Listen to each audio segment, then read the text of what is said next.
get started. My name is Michael Johnson. For those of you who don't know me, I'm a second-year student here at Tepper School. And it's my pleasure today to introduce Manoj Singh, who is the COO of Deloitte Touche Tohmatsu Ltd. And has had 35 years of experience in the consulting industry and at Deloitte in general. His experience ranges from his work in Asia Pacific to leading Deloitte consulting practice in the Americas. So very extensive experience. He's been ranked as one of the top consultants in the United States by Consulting Magazine. And he also has very close ties to Carnegie Mellon. He stands on Carnegie Mellon. He sits on the Carnegie Mellon board of trustees and is on the Tepper School of Business board of advisors. And is a alum of the GSIA from 1976. So has 30 plus years of connections with Carnegie Mellon. So with that, please join me in giving a warm welcome to Manoj.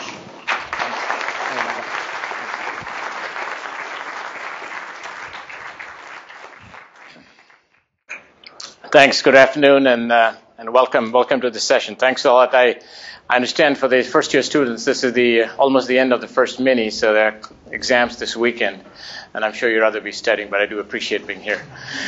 I get to Pittsburgh probably 3-4 times a year because of my trustee responsibilities and also being associated with the BBA, and I always look forward to coming here. I meet interesting people, I learn something new. But more important, this is a great city that I have very fond memories of. My American journey started here actually exactly 40 years ago.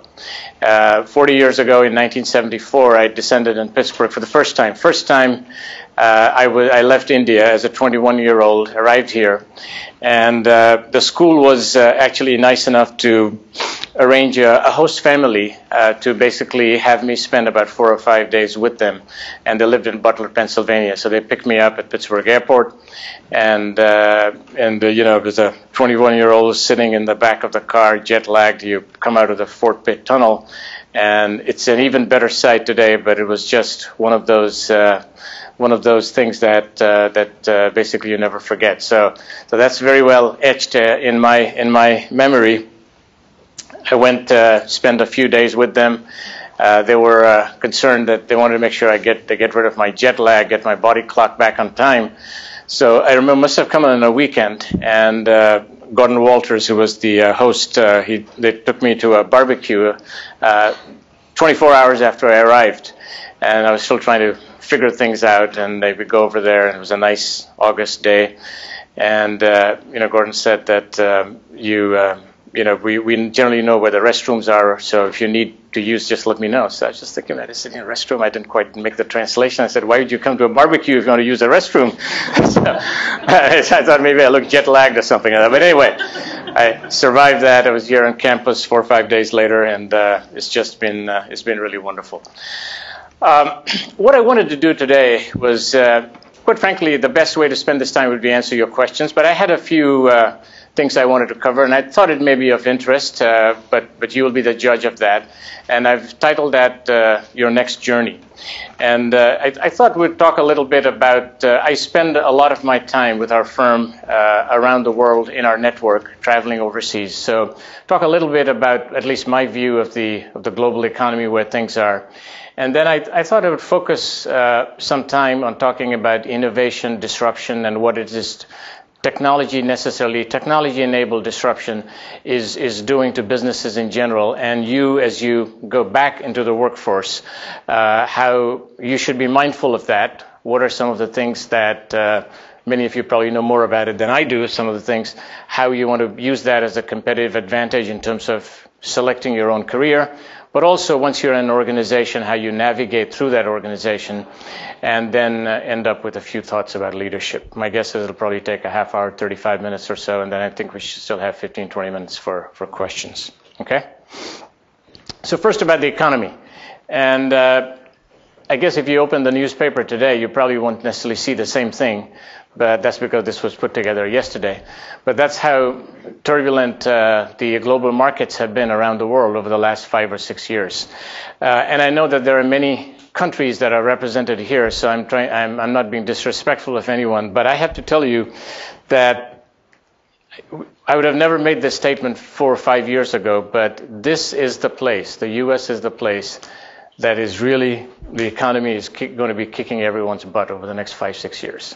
And you listen to global economists, you listen to people, no one is perfect, everyone has their challenges, but as I go around the world and I listen to our partners and I listen to our clients, I think that what you're going to see over here is not going to be perfect, but compared to everything that's happening around the world over the next 4, 5, 6 years, the U.S. economy is going to continue to do very well. Unemployment is declining. The banks are well capitalized. Housing prices have, in fact, increased consistently over the last 36 months. And quite frankly, the U.S. is much more competitive with manufacturing than it has been in the last 20 years. And a lot of that has to do with the availability of shale gas, and particularly in this part of the country, that a lot of individuals around the world do not probably underestimate the impact that shale gas has had on manufacturing competitiveness in the U.S. and most think that the U.S. is doing well and out of the woods because of quantitative easing. I went to a meeting of the Council of Foreign Relations in New York. It would have been 2010, 2011. So it was about the time when the recovery was underway and it was clear that things were going to get better. And the purpose of that meeting was to essentially talk about what are the lessons learned from the financial crisis and the global recession that we have had. And one of the individuals, I think from Europe, got up and said, well, one of the things you learned is that you don't imitate the American banking system unless you can afford to do it. And that's an interesting tongue-in-cheek kind of a comment, but if you think about it, the problem that started over here, Europe is still reeling with it. Germany actually is doing quite well. Unfortunately, Germany is very well positioned as a model of efficiency, but the people that it needs to sell to China, the rest of Europe, Russia, etc., they don't have the ability or the inclination to buy right now. So that's why you have some of the challenges in Germany. China, there is no doubt that China is going to continue to ascend in the world over the next 20, 30 years. So that's not the point about what I'm about to say. But I think over the next 10 years or so, China has got to have some unique challenges they're going to have to deal with. And I think the type of growth that we saw in the last 10 years is going to be remarkably slower. Being an export economy, that has been affected quite dramatically. Consumer spending is not up where it needs to. They need to basically create domestic demand. There's a lot of excess capacity. You have to be traveling in China to understand the impact that pollution has had. The 2000 to 2008 boom in China, the impact it has had on polluting some of the major cities is just enormous, And as people get richer, they become more assertive in terms of their demands and what they want to see and how fast they want to deal with change. And that's a very, very expensive process. That, in addition to the recapitalization of a lot of the banks in China, creates some unique challenges. So I'm not being dismissive of China, that's not the point, but China is going to have some fairly pressing problems to deal with, and some of it is structural in nature. India, a lot of optimism with the new leadership there. I think it's all about execution in India, in my view. It's all about execution, and it's all about basically taking corruption out of the things that impact the day-to-day execution of work. It's a very skilled workforce, a relatively young workforce that is going to work to their advantage. And interestingly, and among all of these countries, relatively, I think India will do much better over the next 5, 6 years than it did over the past 5 or 6 years. I skipped UK. London is a very unique city. It's both good or bad. But interestingly, with all the changes that are occurring, manufacturing is picking up in the UK, and in a small way.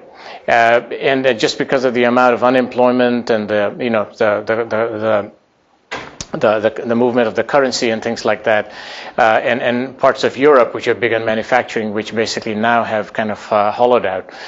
So that is happening, but the real estate boom in London, I think, has a lot to do with keeping the UK economy humming. And a lot of people, economists, are surprised how well the UK is doing. I think it will continue to be an entity that plays an important role.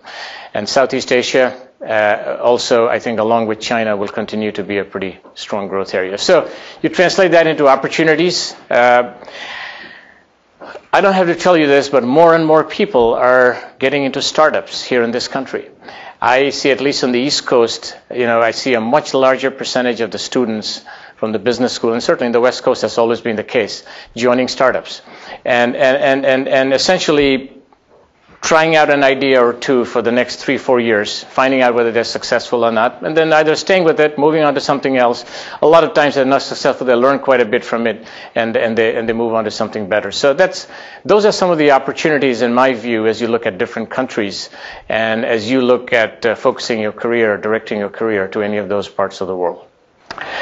There is we as a leadership team have focused a lot on innovation and disruption in our business.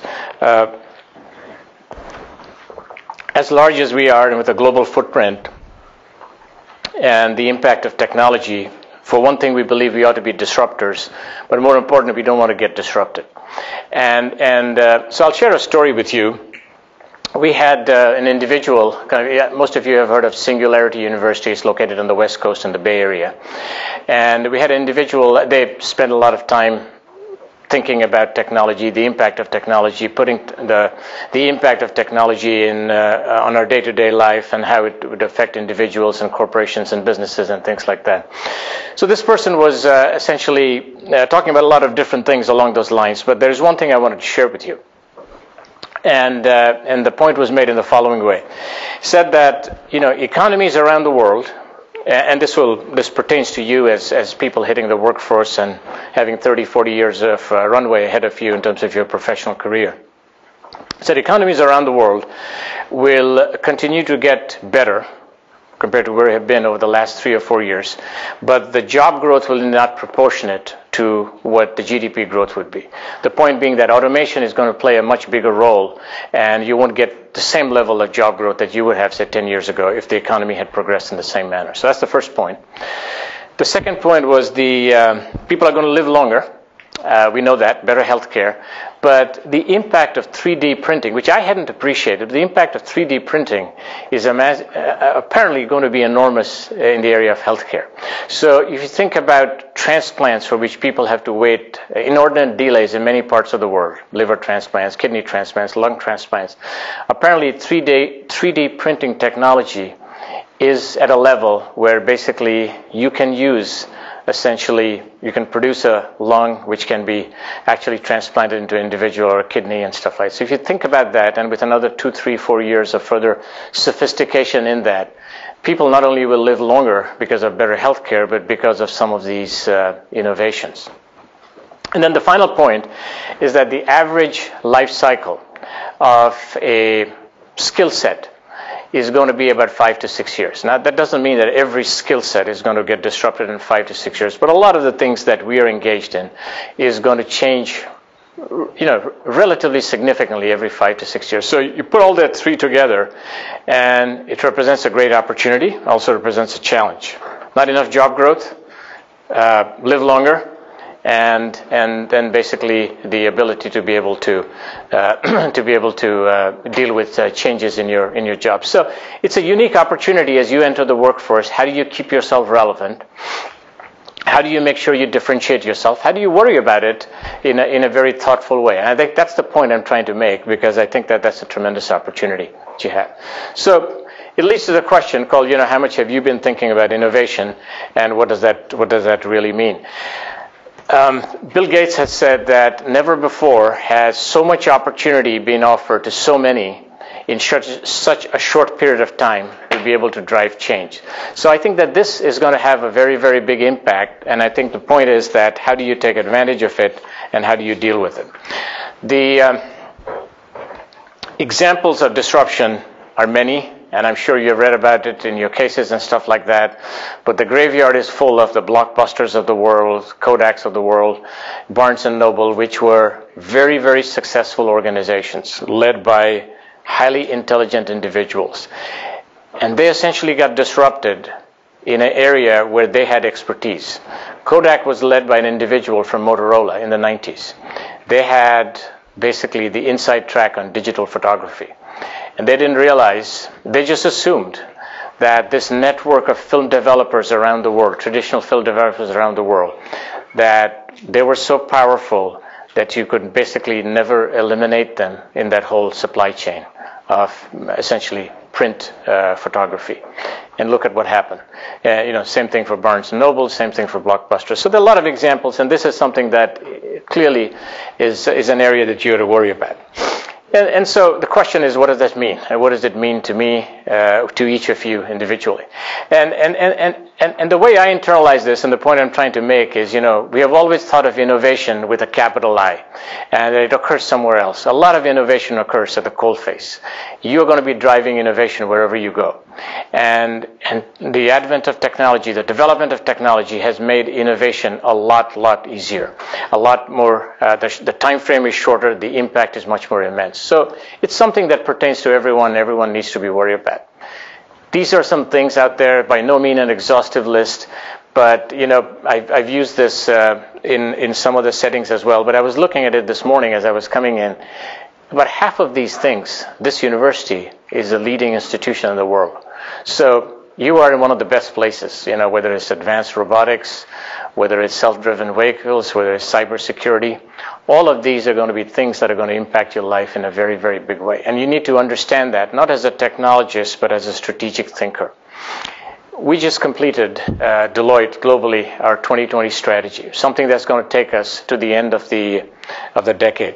And one of the areas I'm talking about, cybersecurity. Cybersecurity today is a top of mind issue, top 3 issue for any CEO in any business. For us, it represents an opportunity. We believe that this will be close to a $2 billion business for us. The whole business, the market is much bigger than that. From perhaps what is today just a couple of $300 million. And this is not just about technology. This is not about risk assessment. This is not just about strategy. This is about all of those things, basically, that impact cybersecurity.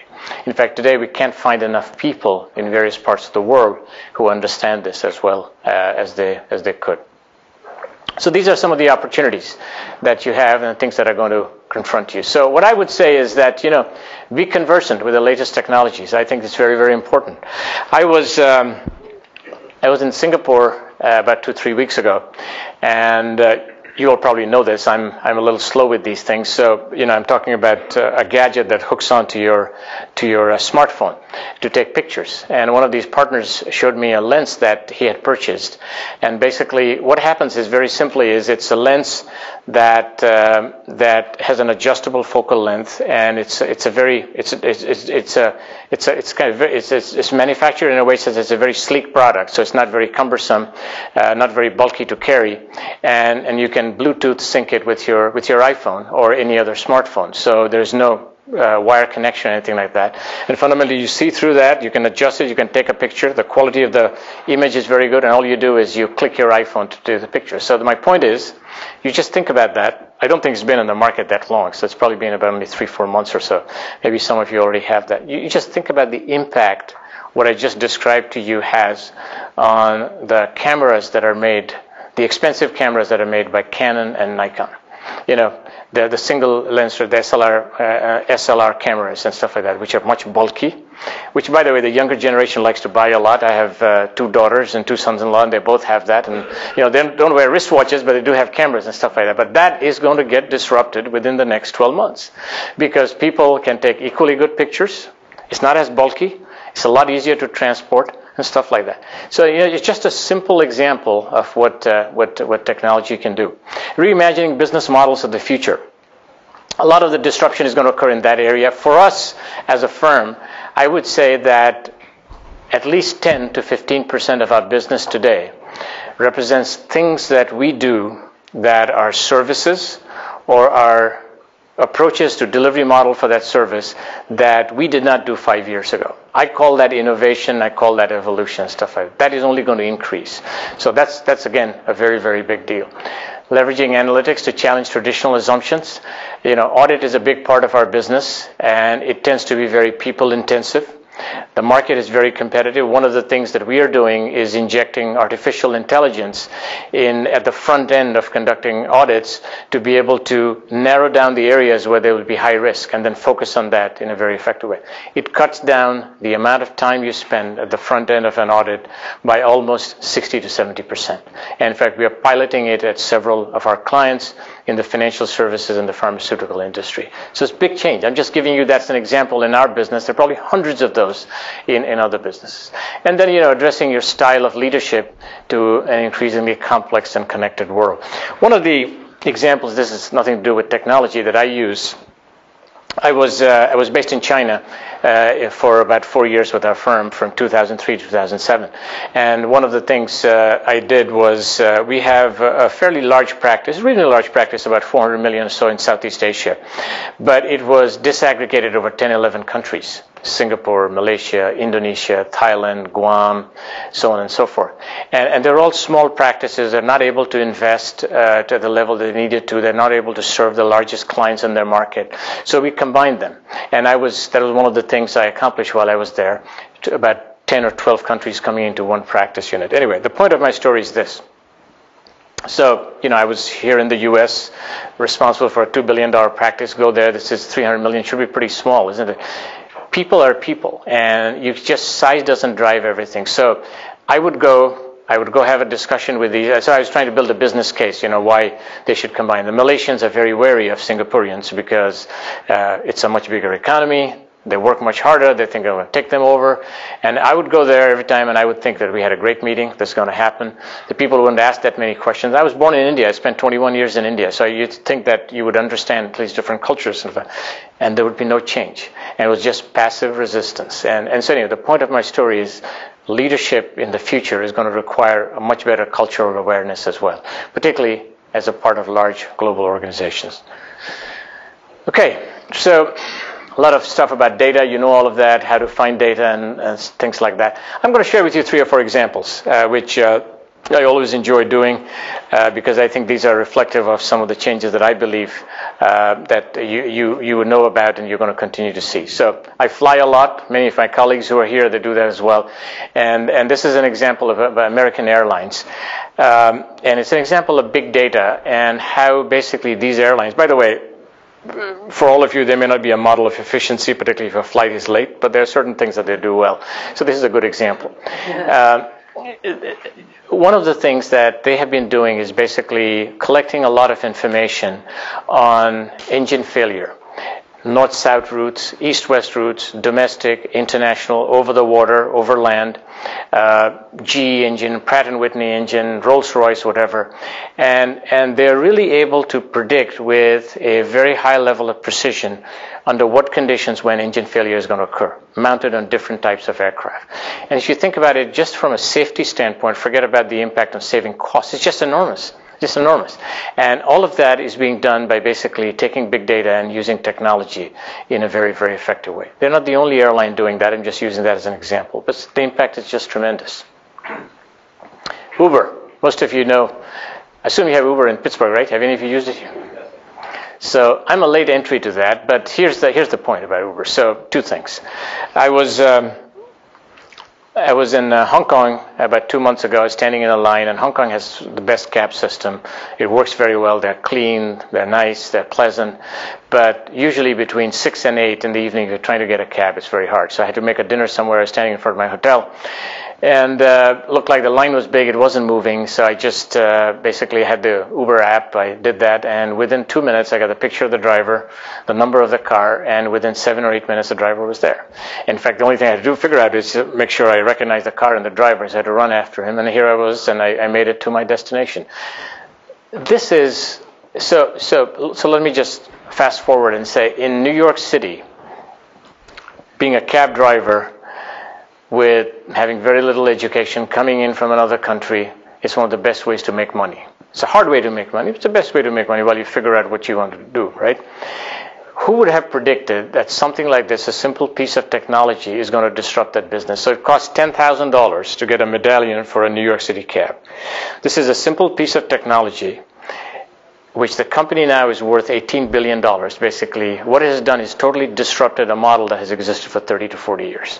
Now, I know that they're protesting it all over the world and stuff like that, but you just think about the acceptance of that. It's just amazing. Just amazing.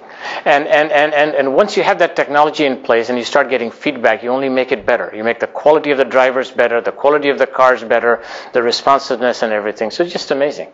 And that's the point I wanted to make about Uber.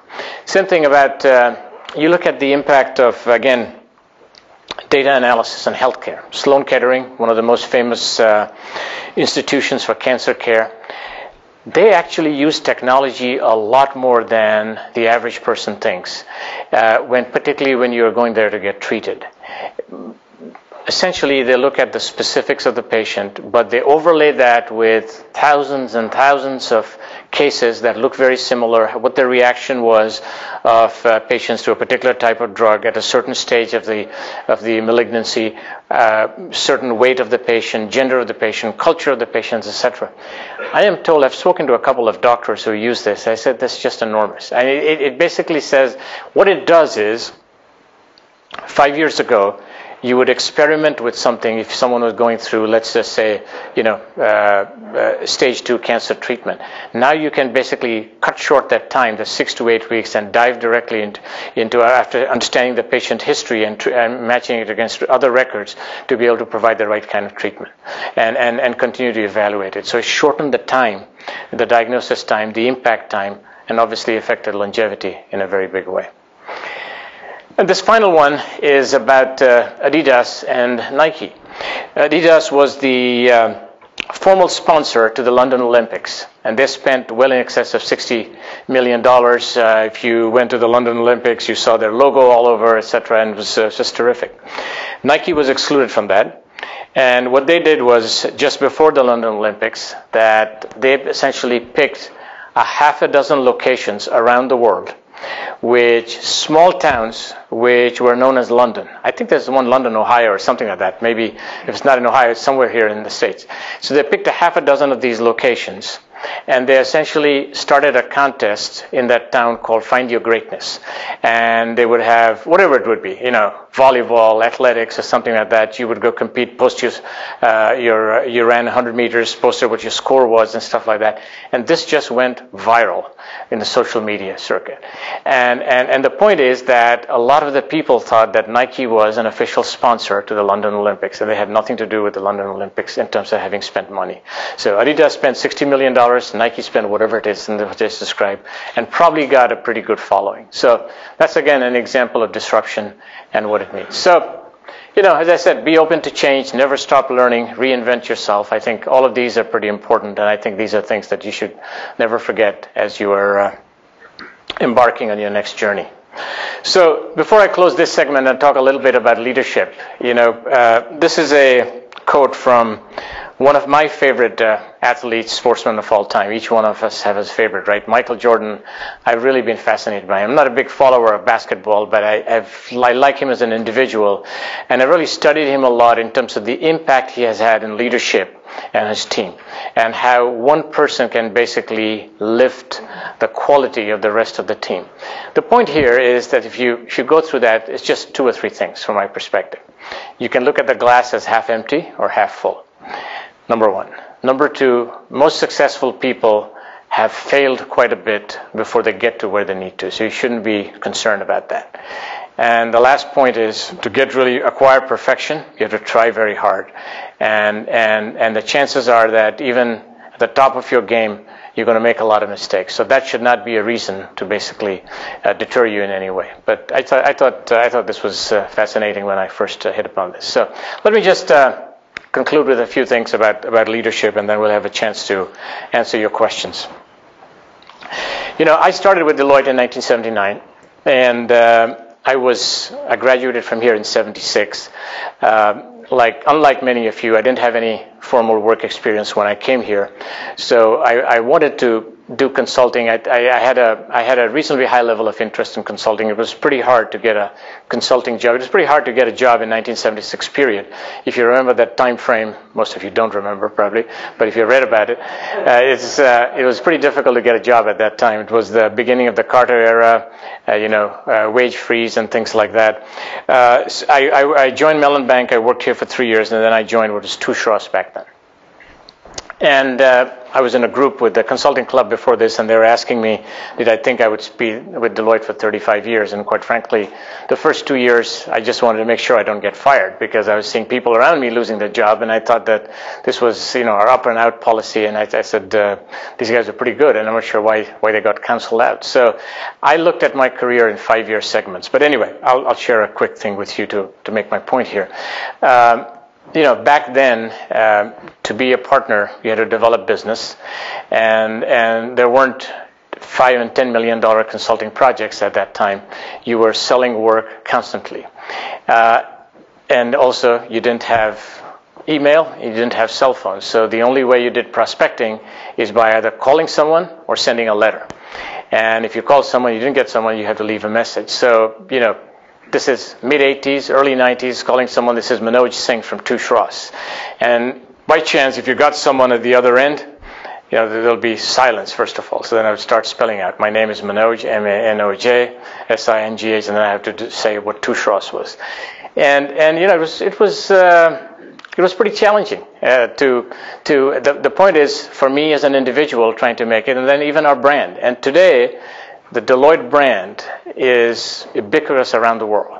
I mean, I'm very careful in a plane never to get into a fight with anyone, because chances are it's a Deloitte person or a client. And I tell my wife that as well. So make sure you behave properly on a plane. Or for that matter, anywhere in the world. So it's just, I was...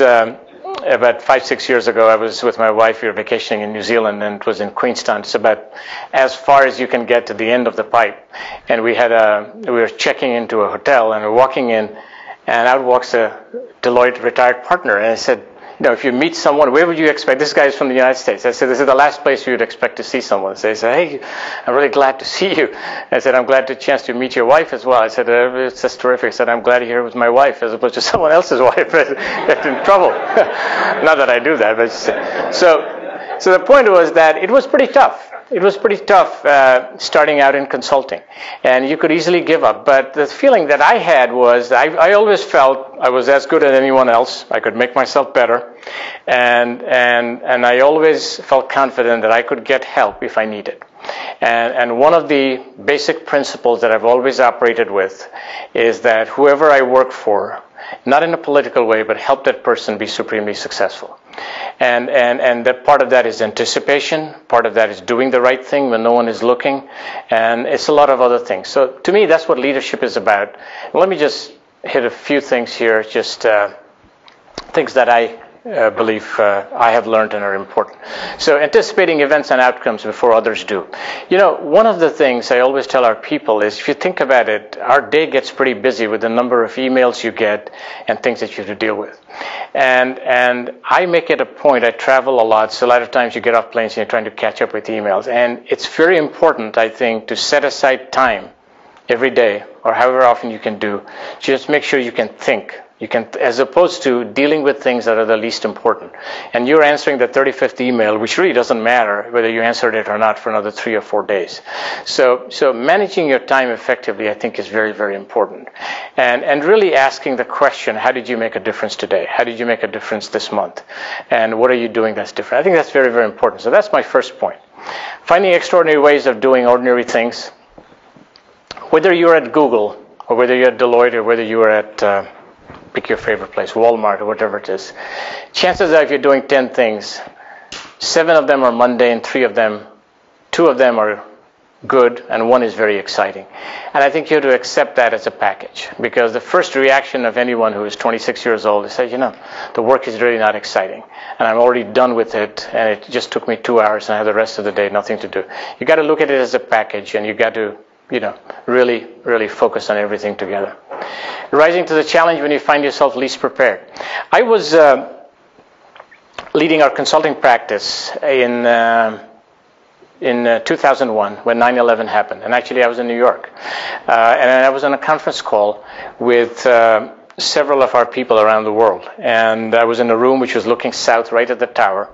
And, like a lot of people who said afterwards, you saw that there was some smoke coming out. Someone said a small plane had hit the tower. We continued with our conversation. And then I actually saw the second plane hit the tower. And then I obviously concluded the conversation at that point, and I walked out of the conference room, and our office is at Broadway and 50th, and we also have an office, the World Financial Center. But it was a clear day, as you know, so I opened the conference room door, and there must have been at least 30 or 40 people just outside, kind of waiting for me to get out. And so at that point, obviously, I knew that something had happened. It wasn't normal. And these are individuals who are asking me, should they leave the building? Should they stay here? They have a relative downtown. What should they do? So on and so forth. And literally, I've been off this call 60 seconds. I have no clue what has happened. And obviously they've been watching TV, so they know a lot more than I do. And I use that as an experience. It's perhaps not the best example, but I told myself that I'm going to act calm. I'm going to act like at least I'm helpful. I'm going to basically help them think through the situation, because I had no idea whether you should go out on the street or who knows what else was going to happen. And I didn't leave Manhattan for 2 days. Because we had to account for all of our people. We set up a phone bank and we started calling and stuff like that. And I said one of the best ways to get these people off their anxiety is to get them involved in something so they can focus on it. Anyway, we made it through those 2 days. But I always look back on that and say there's something that I was never prepared or taught to do, but you figure out how to deal with it. And I'm sure I did probably 8 out of 10 things. If I had to do it again, I'd probably do it better. But I think that those are some of the examples that are defining moments in your life, and you think through, you need to be prepared for that. And I think that's what I meant here. Okay, not waiting for an invitation. In our business, what we say is that your career is your responsibility, and you should make sure that basically you're doing everything to get the right kind of help that you need for this. And if you don't, it's really you are the one who's going to suffer. So you shouldn't be waiting for an invitation. You should take the initiative, and you should basically seek out how and where you need help and how to get it done. I think that's what that point is. Being able to relate individually, but also connect broadly. I have found very few people who are good one-on-one and who are also good in a large group. Usually you're good with one or the other. There are some people who are good at both. And my point here is very simple. As you progress in life, you have to be able to get better with both. And you just have to figure out how to be able to make that transition. In my life, in my career as a new partner, first of all, it was about generating business myself. Then it was figuring out how do I help others become partner. And then later on in life is how will you connect with people in a room like this where you don't know everyone, but you want to make sure you try to turn this battleship 2 degrees east or west. So that's what that point is, and I think that's very important. And then the last one is expanding your personal interests, experiences to enrich your professional performance.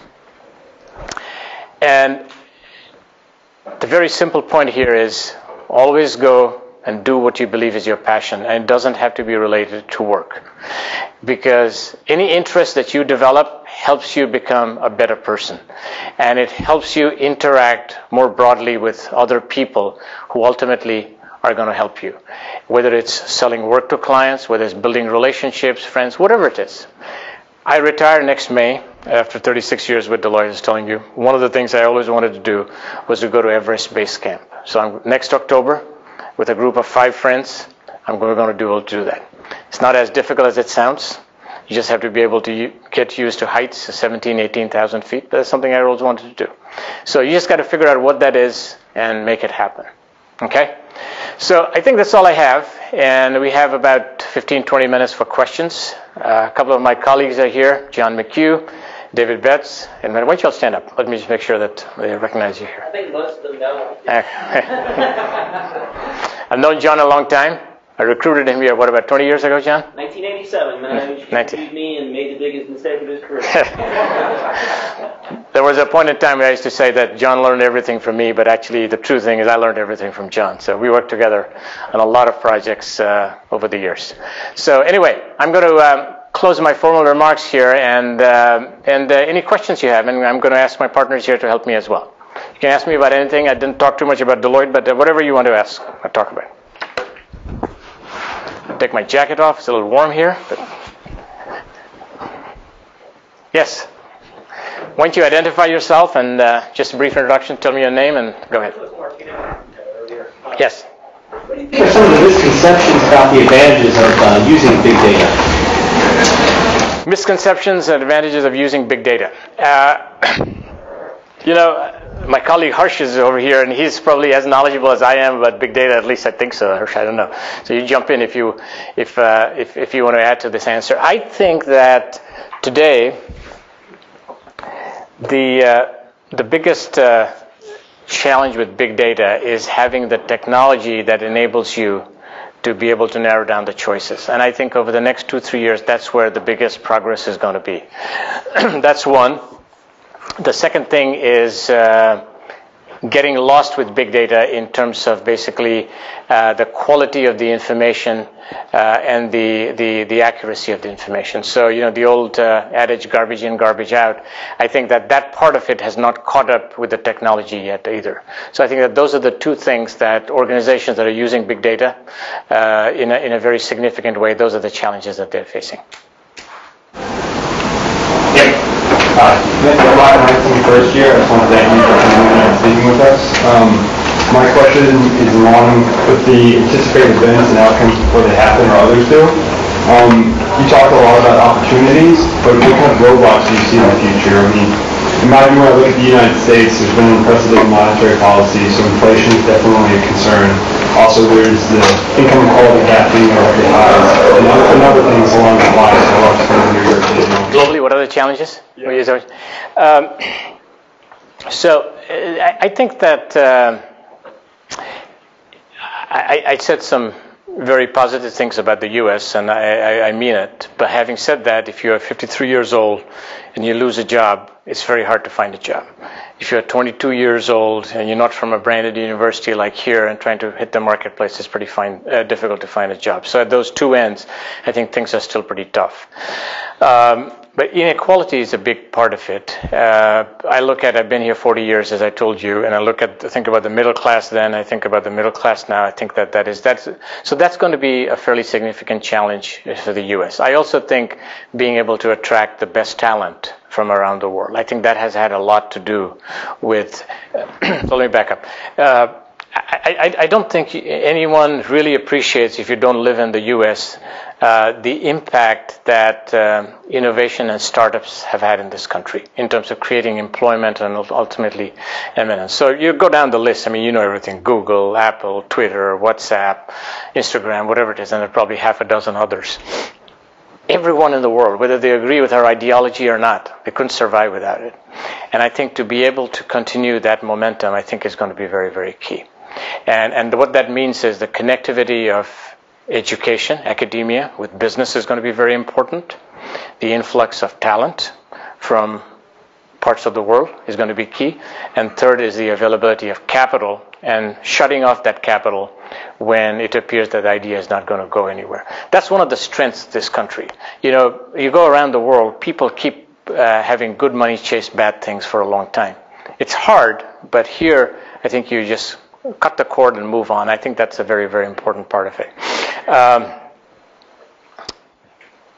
China will be very dominant. Militarily, I think it'll be a major challenge for the U.S. over the next 20, 30 years. Not in terms of being equally strong, but I think enough in terms of being a nuisance, just like Russia is today. So that will change the geopolitics in my view. Japan has a lot of potential. I think if they can, even today, in spite of everything, but their population aging and a combination of that plus some of the challenges with the yen, I think, has just held them back.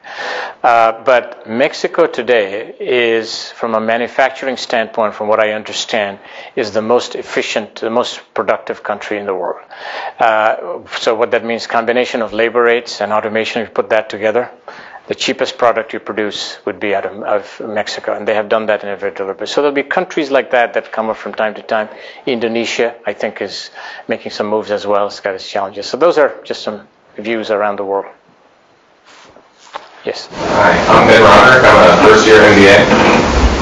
You talked about how the Southeast Asian economy is based on finance and manufacturing, but there's also the emergence of automated manufacturing and AI climbing up the scale in the U.S. So how do you think automation and increased artificial intelligence will affect the economies of Southeast Asia and other emerging markets? So I think John here leads our energy practice in the U.S., so he knows a lot more about it than I do. But I think that the impact, as I said earlier, the U.S. is going to be very, very competitive, in my view, in manufacturing over the next 10 years. In advanced manufacturing, for sure, but also in certain areas of basic manufacturing. And I think in that regard, as the economy continues to ramp up over here, I think that they will do very well relative to China and relative to Southeast Asia. But if you look at Southeast Asia, I think that the biggest opportunity for manufacturing really is in Malaysia. It's a little bit in Thailand with automotive, and to some extent in Indonesia with oil-related products and stuff like that. And because of the cost of labor, they will continue to be in certain sectors and certain pockets be quite competitive with technology coming there from China. I think that's the connection with Southeast Asia. China slowing down over the last 4 years has had a big impact on Southeast Asia, Germany, Korea, and some of those countries. I mean, Australia, Brazil, if you think about that, resource-rich countries. So, the world ecosystem economically is very closely connected now. And I think what happens in one place affects some of the other countries in a very, very significant way. So that's why the U.S. with 300 million people and a big focus on domestic consumer spending, in some ways it's a curse when people borrow a lot of money and that they shouldn't and they can't. But on the other hand, it also helps revs up the economy in a very dramatic way, which China does not. China's GDP per capita is 1/5 or 1/4 of the U.S. And to me, that's a true measure of the ability of an economy to really advance and deal with things. And if I were predicting, I think 20 years from now, it'll still be no more than 1/3.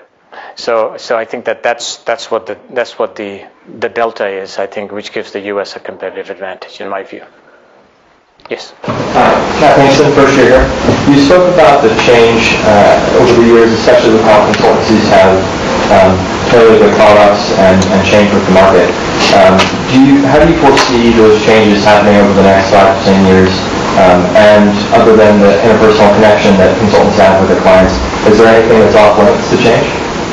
With consulting firms? Correct. Yeah. So the answer to that depends a lot on what segment you're operating in. So let's just take ours, global consultancy, which there are several. So here's what I would say.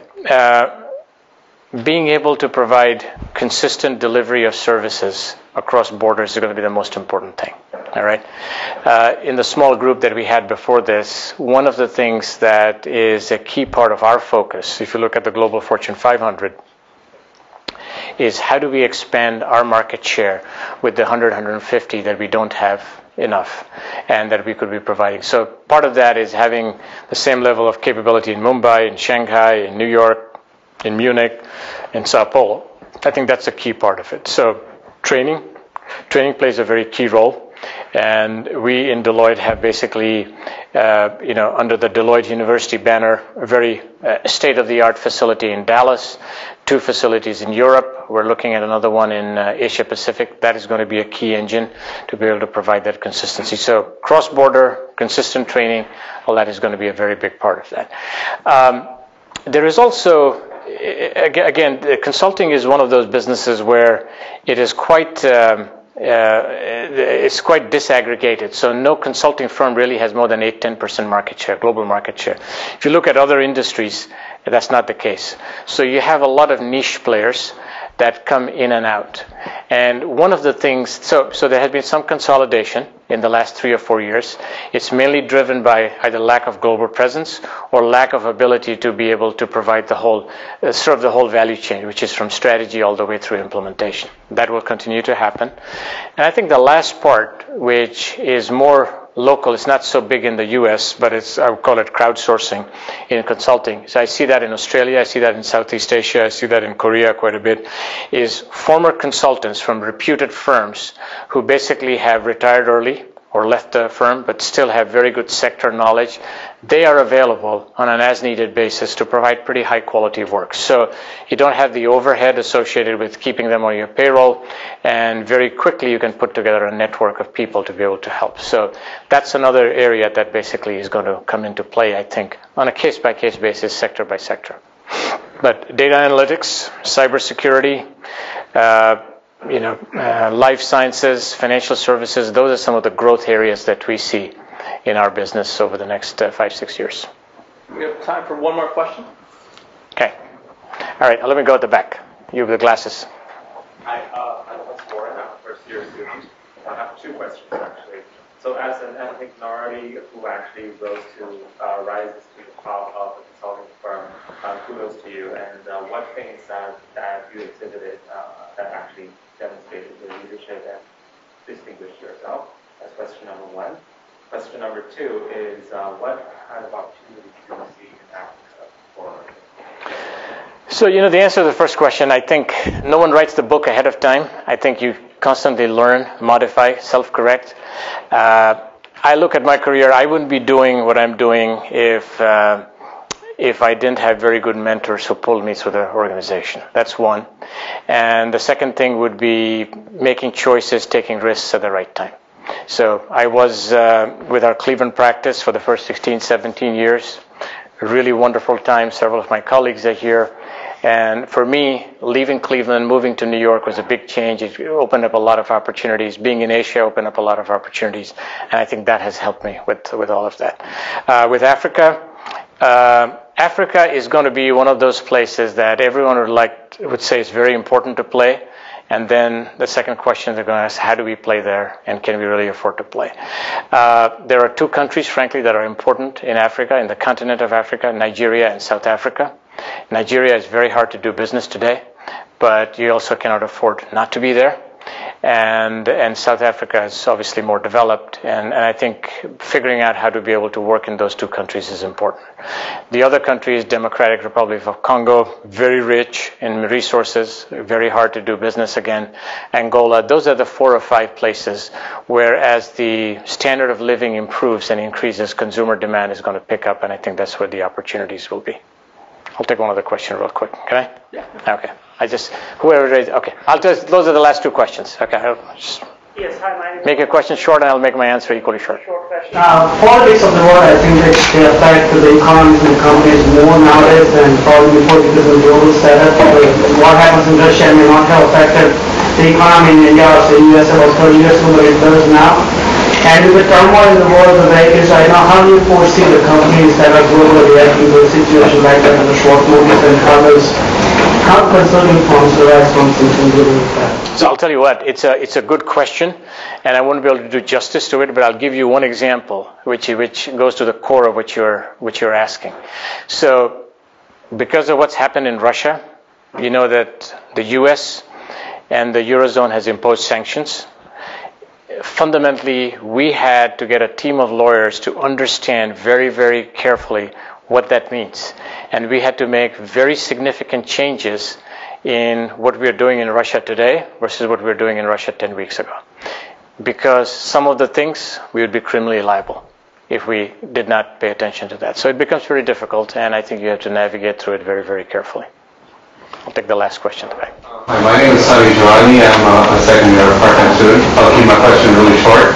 How do you think the emerging countries are going to meet the huge energy demand over the next decade or so, while at the same time managing carbon footprint as well? Thank you. You want to answer that? I'll tell you what. I'll set it up for you so that you can think about the answer. Okay? I'll just give a quick. In my view, I think that the U.S. today is the largest producer of liquid petroleum, and I think our dependence on traditional oil is going to increase quite dramatically. Okay, and I think that's going to change the dynamics of things in the Middle East. Personally, I think oil will be available at a relatively cheaper price, or at least it won't grow 5-10 years from now than it is today. And I think some of the other countries who are growing will be more dependent on that, and they'll have to deal with the environmental impact of it and stuff like that. But I think where we are as a country, the U.S., I think is going to be a totally different picture. But I'll let you. Yeah. Maybe just answer the question, directly. Is that 56% more energy usage globally 30 years from now than there is today? You're going to have hundreds of countries making decisions for themselves, trying to coordinate globally, but then also making decisions that solve their equation, locally. When you look at that, probably the global energy portfolio doesn't look that much different 30 years from now than it looks today. You're going to see a lot more natural gas, which does lower the carbon footprint. You're going to see a lot more renewables, but fossil fuels, including coal, still being the dominant fuels, driven by growth in the developing world and the demand for energy and the desire to raise the standard of living of their populations up and taking advantage of what's going to help them. So when you think about trying to control global warming to 2 degrees centigrade, limiting carbon to 450 parts per million from the current 390 to 400 parts per million,